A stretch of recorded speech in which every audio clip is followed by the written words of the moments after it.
नमस्कार दोस्तों, मैं दीपक कुमार आप सभी का स्वागत करता हूं डीके स्टडी क्लास में। आज हम पढ़ने वाले भारत के जितने भी प्रमुख गवर्नर जनरल और वायसराय हुए उनके बारे में। ये वीडियो पार्ट 2 है।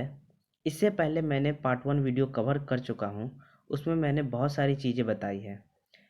आप इस वीडियो को स्टार्ट करने से पहले उस वीडियो को पहले देखें, उसके बाद ही इस वीडियो में आए, तभी आपको एक अच्छे से अंडरस्टैंडिंग होगी।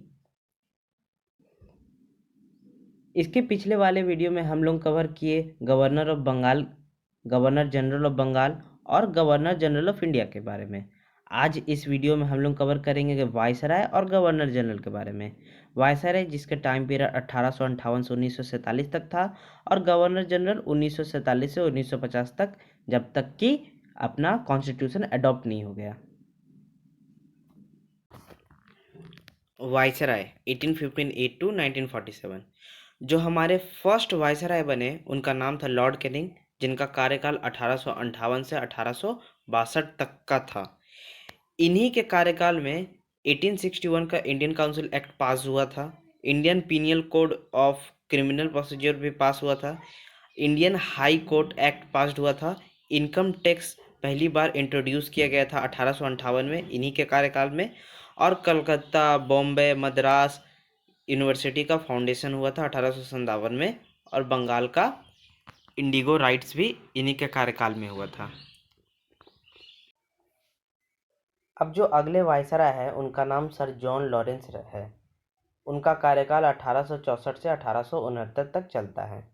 इन्हीं के कार्यकाल में भूटान वार 1865 होता है और कोलकाता, बॉम्बे, मद्रास हाईकोर्ट का इस्टेब्लिशमेंट होता है 1865 में। इस पॉइंट से एक क्वेश्चन भी पूछ लिया जाता है एग्ज़ाम में कि भारत का सबसे पहला हाई कोर्ट कहाँ बनाया गया था, तो उसका करेक्ट आंसर होगा कलकत्ता में। फिर जो अगले वायसराय है उनका नाम लॉर्ड मायो रहता है। इनका कार्यकाल 1869 से 1872 तक रहता है। ये फाइनेंशियल डिसेंट्रलाइजेशन को इंडिया में इंट्रोड्यूस करते हैं, मायो कॉलेज को स्टेबलाइज करते हैं और स्टैटिस्टिकल सर्वे ऑफ इंडिया भी ऑर्गेनाइज करते हैं। इनका जो मेन पॉइंट आपको याद रखना है, जो एग्ज़ाम में पूछा भी जाता है, कि he was the only viceroy to be murdered in office by convict in Andaman in 1872। ये पॉइंट बहुत ज़्यादा इम्पोर्टेंट है। ये एसएससी, रेलवे जैसे एग्ज़ाम में ये क्वेश्चन पूछ लिया जाता है कि कौन सा एक लौता वायसराय है जो जिनकी मृत्यु भारत में होती है, तो उनका आंसर होगा लॉर्ड मायो। लॉर्ड लिटन अगले वायसराय बनते हैं जिनका कार्यकाल 1876 से 1880 तक का चलता है। क्वीन विक्टोरिया को केसरीय हिंद टाइटल देने के लिए दिल्ली दरबार को हेल्ड करवाते हैं। स्टैट्यूटरी सिविल सर्विसेज एग्ज़ाम को स्टार्ट करवाते हैं और जो सिविल सर्विसेज एग्ज़ाम देने के लिए जो मैक्सिमम एज था उसको रिड्यूस कर देते हैं 21 से 19 तक।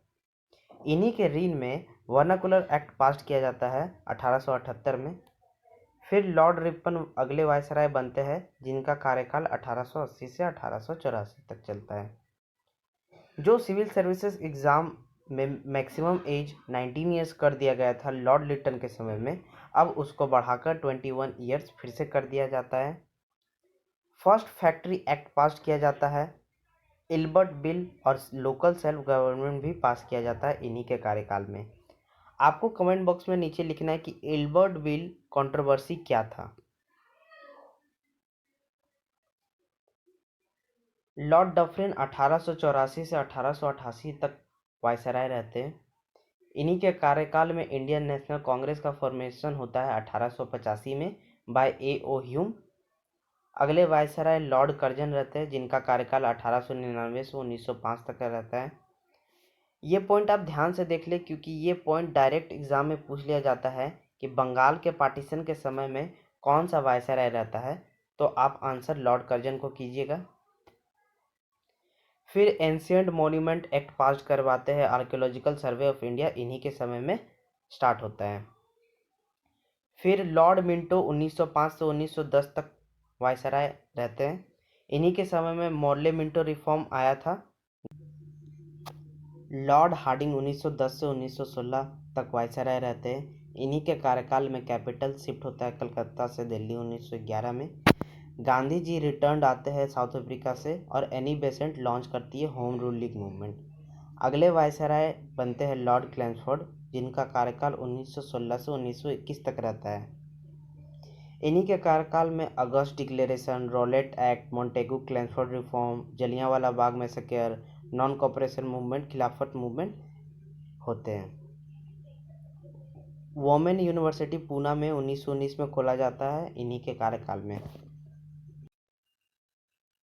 अगले वायसराय लॉर्ड रेडिंग बनते हैं, जिनका कार्यकाल 1921 से 1926 तक रहता है। इन्हीं के कार्यकाल में चौरी चौरा इंसिडेंट होता है यूपी में, जिसमें 22 पुलिसमैन और 3 सिविलियन का डेथ हो जाता है, जिसके कारण से गांधी जी को नॉन कॉपरेशन मूवमेंट को विड्रॉ करना पड़ता है। स्वराज पार्टी का फॉर्मेशन होता है और आईएनसी का अहमदाबाद सेशन 1921 में होता है। अगले वायसराय लॉर्ड इरविन बनते हैं, जिनका कार्यकाल 1926 से 1931 तक रहता है। इन्हीं के कार्यकाल में साइमन कमीशन इंडिया आता है, डांडी इंसिडेंट्स होता है और civil disobedience movement, Gandhi Irwin pact और फर्स्ट राउंड टेबल कॉन्फ्रेंस भी होता है। अगले वायसराय लॉर्ड विलिंगटन बनते हैं, जिनका कार्यकाल 1931 से 1936 तक का रहता है। इन्हीं के कार्यकाल में पूना पैक्ट साइन होता है, सेकेंड और थर्ड राउंड टेबल कॉन्फ्रेंस भी होता है। कॉमनवेल्थ अवार्ड का स्टार्टिंग होता है British prime minister Ramsay McDonald के द्वारा। गवर्नमेंट ऑफ इंडिया एक्ट 1935 भी पास्ड होता है। फिर आते हैं लॉर्ड लिलिंथगो, जिनका कार्यकाल 1936 से 1944 तक का चलता है। Government of India act provinces में इन्फोर्स्ड कर दिया जाता है। क्रिप्स मिशन आता है 1942 में और क्विट इंडिया मूवमेंट और सेकेंड वर्ल्ड वॉर भी इन्हीं के कार्यकाल में होता है। फिर आते हैं लॉर्ड वेविल, जिनका कार्यकाल 1944 से 1947 तक रहता है। इन्हीं के कार्यकाल में शिमला कॉन्फ्रेंस होता है, कैबिनेट मिशन प्लान भी लॉन्च किया जाता है और फर्स्ट मीटिंग बैठाई जाती है कॉन्स्टिट्यूएंट असेंबली की 9 दिसंबर 1946 में। आपको नीचे कमेंट बॉक्स में लिखना है कि फर्स्ट मीटिंग में कितने मेंबर शामिल हुए थे। फिर आते हैं लॉर्ड माउंटबेटन, जिनका कार्यकाल मार्च 1947 से अगस्त 1947 तक का रहता है। ये लास्ट वायसराय इंडिया के रहते हैं और फ्री इंडिया के फर्स्ट गवर्नर जनरल बनते हैं। इन्हीं के कार्यकाल में इंडिया का पार्टीशन किया जाता है और इंडिया इंडिपेंडेंट एक्ट भी पास किया जाता है। इंडिया इंडिपेंडेंट एक्ट से इंडिया को फ्रीडम मिलती है 15 अगस्त 1947 में।